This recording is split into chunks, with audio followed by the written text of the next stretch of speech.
So one of the parts of the attachment advantage that I really dive into in my keynote messages is around the formation of community and how important it is to have that sense of community and that sense of belonging in your overall level of satisfaction in work and in life. You've done a ton of work in your career around the creation of community, especially with young minds and with young learners. And I do think a lot of the magic of community starts when we're really, really young. Why don't you explain just a little bit, why is community such an important aspect? And yes, it's important when we're small. Why is it also important when we're adults and we're in our careers? Yeah, I think that's such a really important question.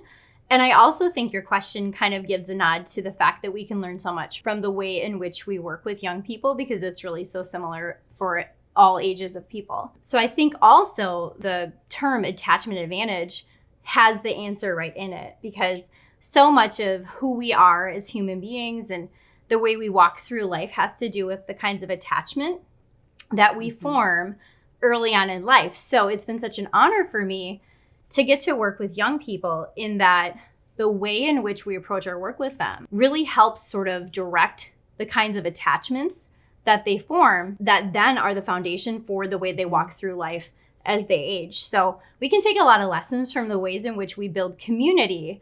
Again, I'll always come back to this though, it starts with self.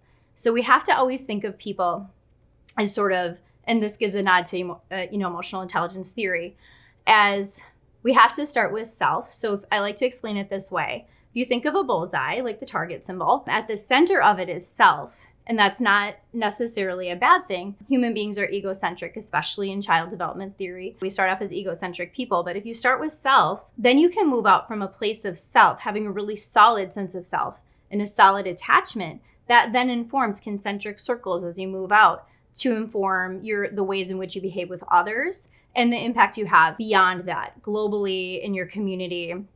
So to your question, community is really made up of a bunch of individuals, and it has a direct correlation to the attachment of all those individuals who are then coming together collectively to form community. So there's a lot we can learn about building strong, beautiful communities by making sure that we're investing in the individuals that are part of it, and then setting up systems in which they operate to then really have the best versions of themselves coming together collectively.